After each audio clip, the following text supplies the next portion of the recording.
So I'm sitting in a schoolyard in Ghana, and this little girl looks up at me and says, "Auntie Molly, my brother has autism." And I'm shocked.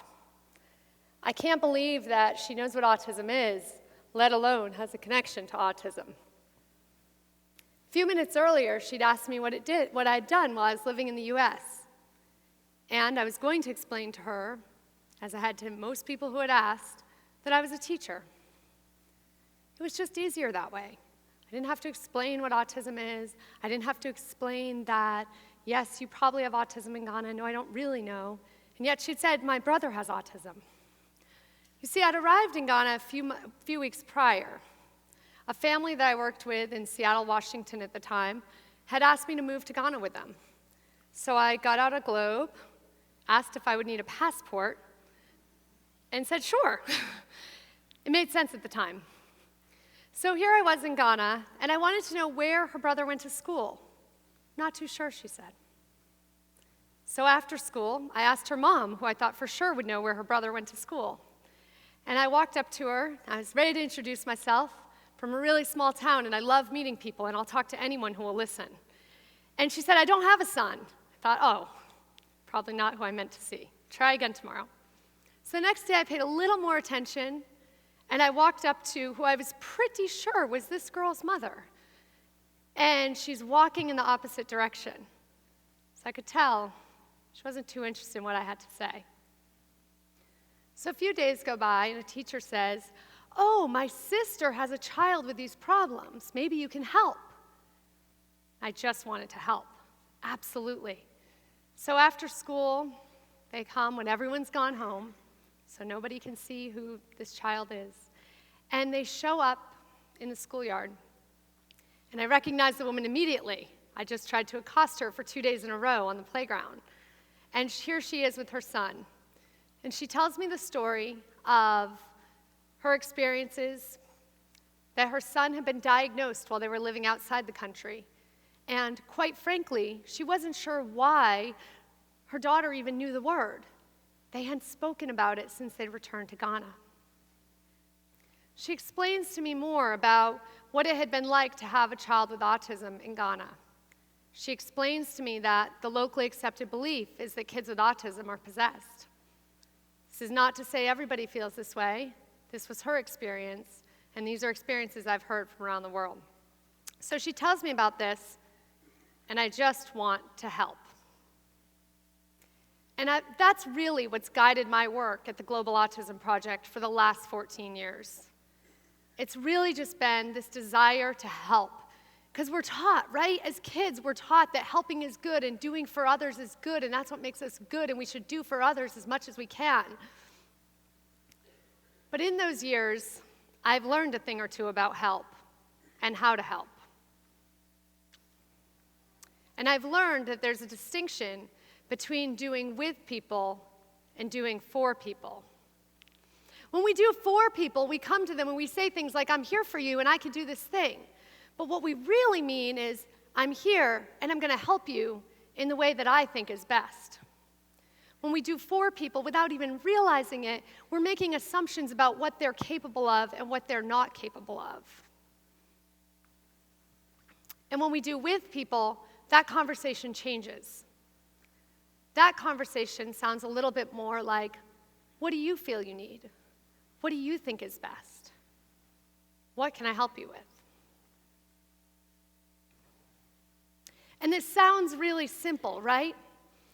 This is not the way work is being done around the world currently. Every so often, shoes will literally come out of the sky, well-meaning shoes, used crappy shoes that we've donated, and they'll literally land in a village somewhere. And this sounds really great, but you know who this doesn't sound too great to? The cobbler who lives in town, who's making shoes and trying to sell them in order to feed his family. And there are schools all over the world that are literally empty buildings with no teachers and very little furniture, if any. Because somebody has built the school for the community, they have not built the school with the community. So when I first got to Ghana, one of the things that I most remember is driving around in the car with the dad of the kid who I'd moved there with, and we'd see some of these schools, these empty schools with no furniture and very few children, no students, and he would say to me, an NGO did that. I was like, oh, that doesn't sound good. And we'd see SUVs driving around that looked totally out of place and completely ridiculous in this strange land they were in. He'd say, an NGO did that. And we'd see other sort of half-baked projects, and he'd say, well, that's the work of an NGO. So I've always been good at spelling, and I quickly learned in Ghana, in the local language, that the DZ made the J sound. So this was a spelling that I had come up with for NGO, and I never wanted to be called an NGO. So I stand here today as the founder and CEO of the Global Autism Project, an NGO, or non-governmental organization, as it turns out. And I started the organization for two reasons. One, because I really believe that everyone, everywhere in the world, should have access to reach their potential. And two, because my dad will tell you, because I didn't know any better. And I didn't know any better. I didn't know any better than how to not help people who were, at that time, my own community who needed help. And we've had over 200 volunteers travel with our organization all over the world. And in the interview, we say to them, why do you want to go? They say, I just want to help. I say, okay, we'll work on that later. And they say, and I want to know what autism looks like in other parts of the world. Well, spoiler alert, autism is the same all over the world.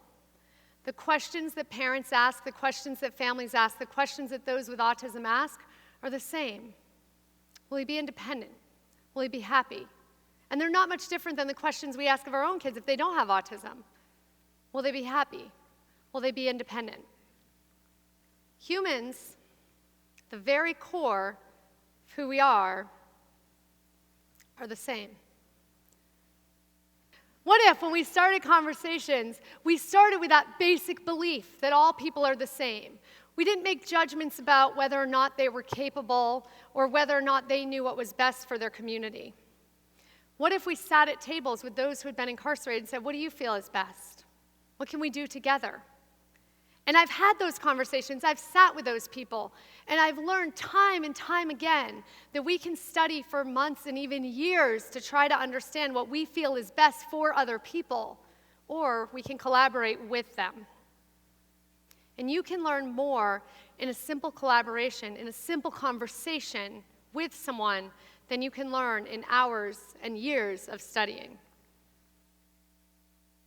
So the next time you feel compelled to help, I encourage you to consider what will happen if I do this with you. Thank you.